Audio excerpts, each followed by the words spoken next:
BRS అధినేత KCR ప్రచారంపై EC నిషేధం BJP Congress పార్టీల కుట్రగా అభివర్ణించారు నాగర్ కర్నూలు ఎంపీ అభ్యర్థి ఆర్ఎస్ ప్రవీణ్ కుమార్.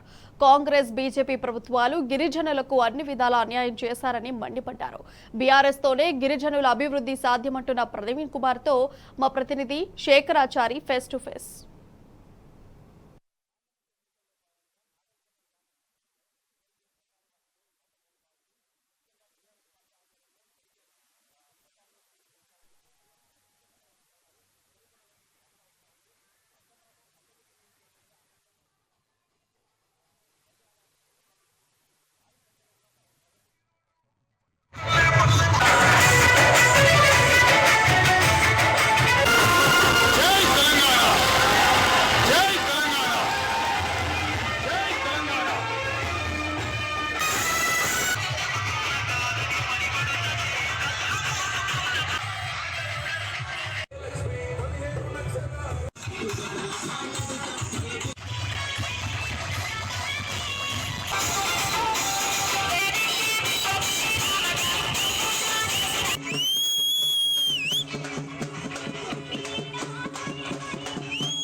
పార్లమెంట్ పరిధిలో ఇప్పటికే ప్రచారాల హోరు మూత మోగుతా ఉంది. ముఖ్యంగా బీఆర్ఎస్ పార్టీ ఆధ్వర్యంలో ఇప్పటికే ప్రచారంలో స్పీడ్ పెంచాలని చెప్పవచ్చు. విస్తృతంగా పర్యటిస్తూ ఉన్నారు. విపరీతమైనటువంటి స్పందన వస్తూ ఉంది. ఇప్పుడు ప్రస్తుతం మనము కల్వకుర్తి నియోజకవర్గంలోని ఆమన్గల్లో ఒక గిరిజన గర్జన అనే ప్రోగ్రాం జరిగింది. దీనికి భారీ సంఖ్యలో కూడా ప్రజలు గిరిజనులు హాజరైనటువంటి పరిస్థితి. ఈ నేపథ్యంలో ప్రస్తుతం మనం అభ్యర్థి డాక్టర్ ఆర్ఎస్ ప్రవీణ్ కుమార్ గారితో వద్ద ఉన్నాము. అడిగి మనీ విషయాలు తెలుసుకున్నాం. సార్ చెప్పండి, ఎప్పుడు లేనటువంటి విధంగా అంటే స్పందన కనిపిస్తూ ఉంది. అంటే ఈ స్పందన మీకు ఎట్లా ఉపయోగపడుతుంది అంటారు? తర్వాత ఇప్పుడు ఈ మే 11 జరిగేటువంటి ఎలక్షన్స్కు ఓటర్లకు ఏం చెప్తారు సార్? మొట్టమొదట తెలంగాణ గిరిజన సమాజానికి అందరికి కూడా జై సేవలాల్, జై మేరమ్మయాడి, జై హాతిరాం బాబు. నిజానికి ఈరోజు తెలంగాణలో మరి గిరిజనులకు జరుగుతున్న అన్యాయాన్ని దృష్టిలో పెట్టుకొని గిరిజనులకు నిజంగా న్యాయం చేసే పార్టీ బీఆర్ఎస్ అని, మరి ఆ పార్టీని నడిపిస్తున్న అధినాయకులు కేసీఆర్ గారు గిరిజనులకు చేసిన గొప్ప మేలును దృష్టిలో పెట్టుకొని కృతజ్ఞతాభావంతో ఈరోజు ఇక్కడ వేలాది మంది గిరిజన తల్లులు, తర్వాత అన్నలు, తమ్ముళ్ళు అందరు కూడా ఇక్కడికి రావడం జరిగింది. వాళ్ళందరికీ కూడా నా హృదయపూర్వక జై సేవలాల్. మరి ఈరోజు తండాలను గ్రామ పంచాయతీలు చేసే విషయంలో అయితేనేమి, లేకపోతే గిరిజనులకు 6% నుంచి 10% రిజర్వేషన్ తీసుకొచ్చే విషయంలో అయితేనేమి, లేకపోతే గిరిజనులకు కార్పొరేషన్ ఇచ్చి వాళ్ళకు నిధులు తీసుకొచ్చే విషయంలో అయితేనేమి, పోడు భూములకు పట్టాలు ఇచ్చే విషయంలో అయితేనేమి, లేకపోతే బంజారా మహిళలకు మంత్రి పదవి ఇచ్చే విషయంలో అయితేనేమి కేసీఆర్ గారు ఈ దేశానికి ఆదర్శంగా నిలిచిండ్రు. కానీ ఈరోజు మరి గిరిజన బిడ్డలందరూ కూడా చాలా ఆగ్రహంతో ఉన్నారు. ఎందుకంటే వాళ్ళ పిల్లలు చదువుకునే గురుకులాలకు తిండి సరిగా లేదు. అదేవిధంగా గురుకులాల్లో విషాహారం దొరుకుతున్నది. గురుకులాల్లో బాగా చదువుకున్న ఐఐటీలు, ఎన్ఐటీలు, డాక్టర్ కోర్సులు చేసిన బిడ్డలకు కనీసం ల్యాప్టాప్ ఇవి ఇచ్చే పరిస్థితి కూడా లేదు. గిరిజన బిడ్డలంటే చాలా చులకన బాగున్నది. ఒకప్పుడు మరి కేసీఆర్ గారి ప్రభుత్వంలో ఒక గిరిజన మహిళ సత్యవతి రాథోడ్ గారు మరి మినిస్టర్గా ఉండే, ఇవాళ బంజారాలు 20% ఉన్నా, అంటే దాదాపు 20 లక్షల మంది ఉన్నా కనీసం ఒక మహిళను ఇవ్వలేరా? సీతక్క గారికి ఇచ్చినందుకు చాలా ధన్యవాదాలు, మంచిదే.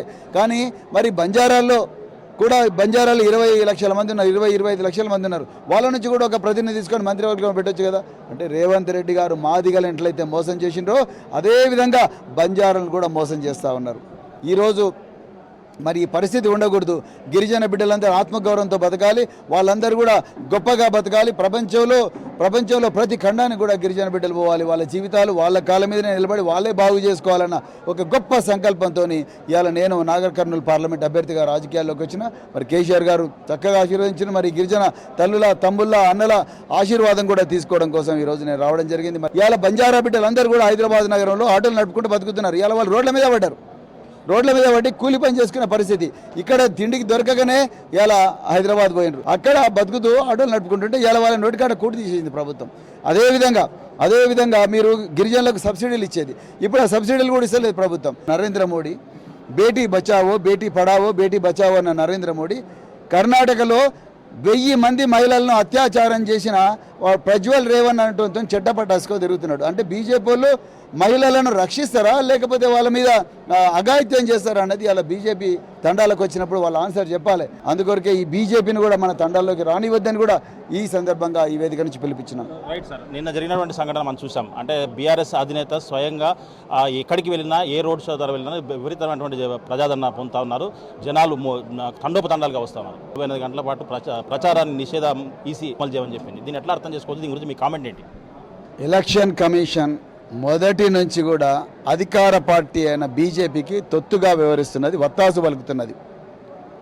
ఇందులో మీకు ఏమాత్రం డౌట్ ఉండాల్సిన అవసరం లేదు. లేకపోతే కేసీఆర్ పేగులు మెడకేసుకుంటాన్నా, కేసీఆర్ లాగులు ఉడదీస్తాన్నా, ఘోరమైన భాష కత్తెర పట్టుకొని తిరుగుతున్నా నేను అని చెప్పి ఘోరమైన భాష మాట్లాడుతున్న రేవంత్ రెడ్డి గారు కనీసం ఒక నోటీస్ కూడా ఇవ్వలేని ఎలక్షన్ కమిషన్, కేసీఆర్ గారు తెలంగాణ మాండలికంలో ప్రభుత్వాన్ని విమర్శించినందుకే ఈరోజు ఆయన మీద 48 గంటల బ్యాన్ పెట్టింది. ఇది పూర్తిగా అప్రజాస్వామికం. జనాలు స్వచ్ఛందంగా లక్షలాది సంఖ్యలో ఎండను సైతం లెక్క చేయకుండా వస్తుంటే దాన్ని తట్టుకోలేని ఎలక్షన్ కమిషన్, బీజేపీలు, కాంగ్రెస్లు కుట్రవన్నీ ఇలా కేసీఆర్ గారి మీద 48 గంటల నిషేధం విధించిన తెలంగాణ గుండె చప్పుడు కేసీఆర్ గారు.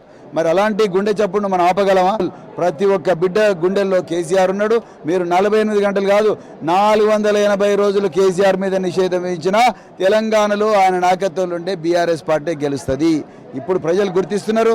కాంగ్రెస్ అనేది గారడీల పార్టీ, బీజేపీ అనేది కల్లోల పార్టీ. ఈ రెండో వస్తే మాత్రం నాశనం అయితే మన జీవితాలనే. స్వచ్ఛందంగా ఈరోజు మహిళలు వేలాది సంఖ్యలో వచ్చిండ్రు. అందుకొరకు ఎట్టి పరిస్థితుల్లో కూడా కేసీఆర్ గారి మీద విధించిన నిషేధాన్ని అర్జెంటుగా విత్డ్రా చేసుకోవాలి. లేకపోతే మాత్రం తదుపరి చర్యలకు మేము తప్పకుండా ఉపక్రమిస్తాం. కాంగ్రెస్, బీజేపీ ఈ రెండు పార్టీలు కూడా గారడీ చేస్తూ ఉన్నాయి. తర్వాత ప్రజలను మభ్య పెడతా ఉన్నాయి.